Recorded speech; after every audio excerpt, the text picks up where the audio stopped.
The river boils with bodies, and a hippo mother pushes into the shallows with her calf tight to her flank. Ahead, the bend is crowded with crocodiles, row on row, eyes and ridges breaking the surface like wet stone. Adult hippos are seldom attacked. Mass, height, and sudden force keep most predators cautious. But a calf is different. Smaller lungs, softer skin, slower turns. Every crocodile here can read that weakness. She chooses this crossing for reasons that matter. The far bank holds a nursery lagoon, shallow and warm. Hippos follow routes like roads in mud, and habit brings her here, even when the water turns brown with silt. Crocodiles at the front rank slide aside. She uses her shoulders like a moving gate, swinging and shoving, cutting a narrow corridor where bodies press back, then fold. The calf rises often, touches her skin, breathes, then tucks under. Bodies level, tails loaded, eyes forward. One tests the margin with a slow lean, then another tracks the space between mother and calf. She sweeps her head, pushes again, and the water heaves. They prefer certainty over courage, and they wait for a gap. She will not give it. The calf stays close, almost pressed to her thigh. More crocodiles arrive, drawn by disturbance and the faint distress calls of a young mouth learning the river's dark taste. Ridges and swirls rise all around. She opens her mouth in a wide threat gape. Tusks shine, jaws hinge, breath roars. Current deepens near mid-channel. Now they change tactics. They aim for space, not flesh.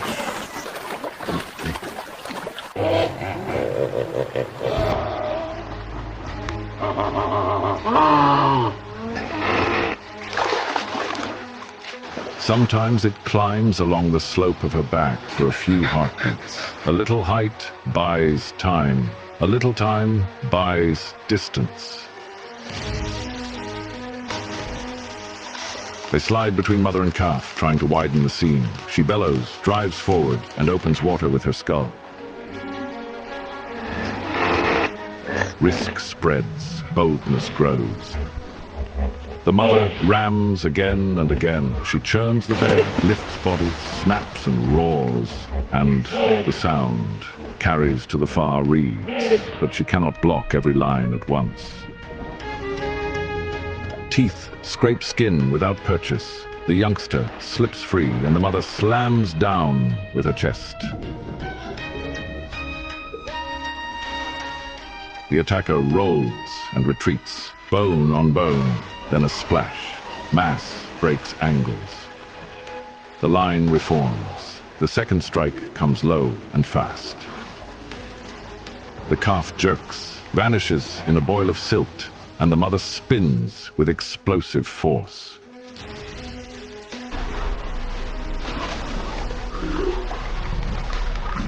She bites a crocodile across the snout, lifts and throws.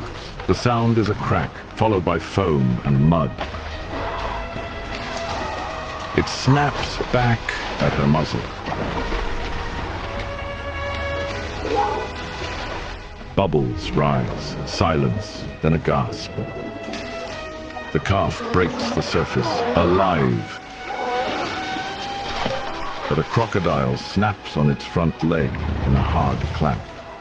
The mother lunges in a single heave. She grips the attacker behind the head where armor thins, and she bites. Pressure builds, skin splits, and the crocodile releases for one breath. The crocodiles press the pattern that works separation. They use tight water and sheer weight to slow her turns and draw the calf away. For a breath, the youngster loses contact. The line breaks. Teeth already set, and the river erupts into short, violent jolts. Crocodiles seize soft parts first to end movement quickly and to avoid the mother's heavy strikes. Today, the margin failed. Here, power protects until a boundary collapses. The river offers no favor, only current, numbers, and the narrow distance a mother can hold between danger and her young. The river tells the same lesson every day. A calf survives by staying close. Hippo cows keep newborns tight to the flank, nose to skin.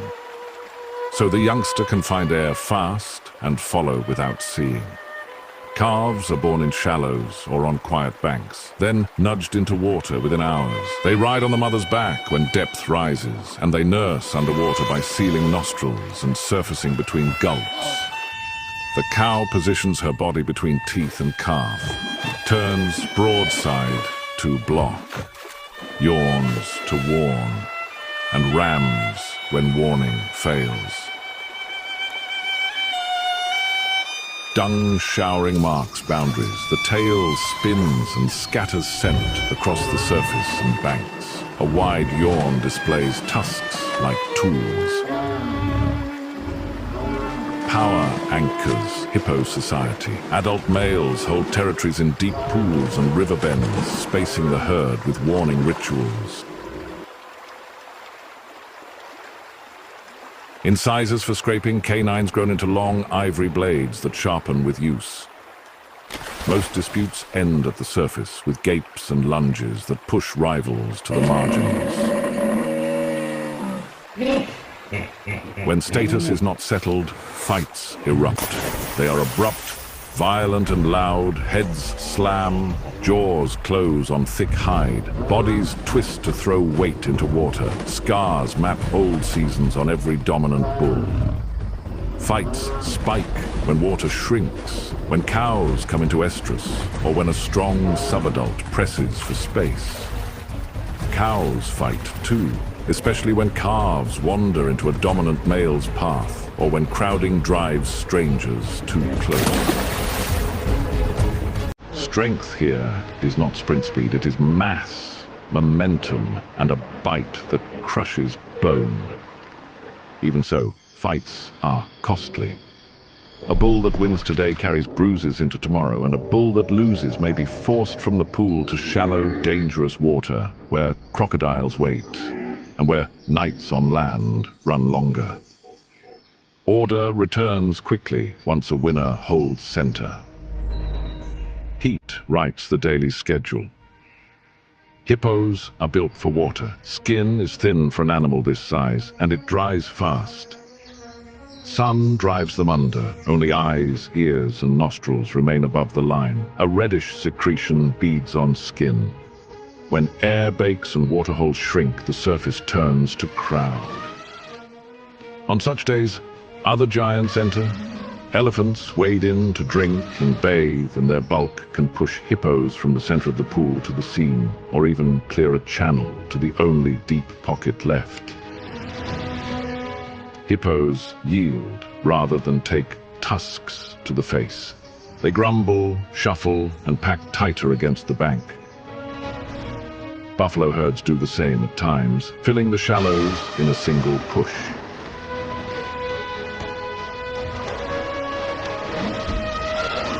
Forced exits follow. Each displacement raises stress. Each minute out of water in hard sun increases the urge to return, even if crocodiles sit braided at the edge. Lions are a real threat, especially to isolated or injured adults.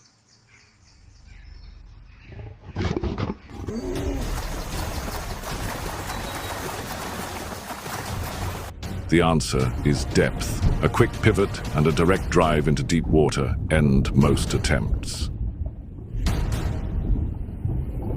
in channels, mass and bite rule. Lions avoid the risk. Keep water within a few strides, avoid narrow ledges, and hold position in depth. This is how hippos shut down a pride's advance. Underwater is safety. Lions stop at the edge. They can swim, but they do not fight here. In deep water, claws lose grip, footing vanishes, and a lion's power turns to paddling. Their advantage is on firm ground, not in a channel that robs leverage with every kick. The hippos rule this domain. The hippo drops below the glare, seals nostrils and ears, and moves in slow, heavy bounds along the riverbed. It can hold its breath for several minutes, rise to breathe, and sink again without exposing more than eyes and nose. When intruders wade too far, the response is direct. The water swells, a surge lifts, and a hippo charges with pure, straight aggression. Head low, wake foaming. A wall of muscle turns momentum into law. The message is simple. In depth, the water belongs to the hippos. They set the distance. They set the path. Any predator standing chest deep learns it quickly. Hold the shore or be driven from it. When rain fails, rivers fall into pieces. Pools pinch into beads on a string. Side channels vanish. Clay pans harden at the edges and liquefy in the middle. Hippos gather in hundreds, pressed nose to rump in troughs of black mud. Breathing becomes an act of crowd management.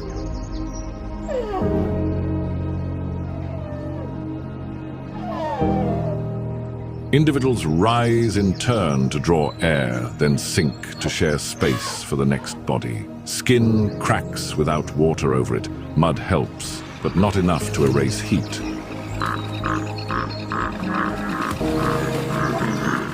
The red secretion slicks across backs and ears, catching dust and flies. Cows with small calves try to hold outer lanes where a quick retreat to water is still possible. Disease spreads faster in crowded holes. Wounds fester, eyes cloud with infection born in warm, dirty water. Some hippos die in the crush, others in the long walk between last pasture and last water. Scavengers and predators profit, and the next rain will erase the evidence in a day.